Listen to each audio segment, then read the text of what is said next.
حضرت دیاد اور جالوت کا مقابلہ۔ حضرت داؤد علیہ السلام کا ایک عظیم واقعہ قرآن مجید میں بیان ہوا ہے جب انہوں نے اللہ کے بھروسے پر ایک جابر و ظالم حکمران جالوت کو شکست دی۔ جالوت کا ظلم۔ جالوت ایک طاقتور بادشاہ تھا۔ اس کا لشکر بہت بڑا اور جدید ہتھیاروں سے لیس تھا۔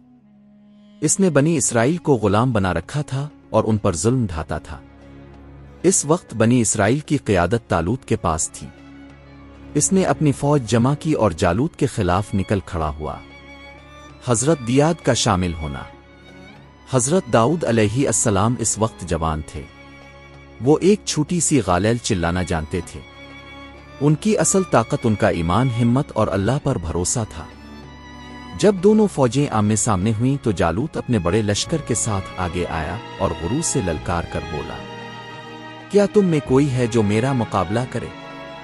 دیاد کا بھروسہ۔ حضرت دیاد نے پر یقین لہجے میں کہا، میں اللہ کے بھروسے پر تجھ سے مقابلہ کروں گا۔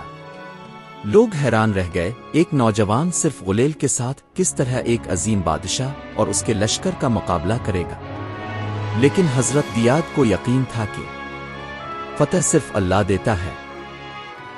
فیصلہ کن لمحہ۔ حضرت دیاد آگے بڑھے۔ انہوں نے اپنی غلیل میں ایک پتھر رکھا، اللہ کا نام لیا اور پوری طاقت سے پھینکا۔ وہ پتھر سیدھا جالوت کے ماتھے پر لگا۔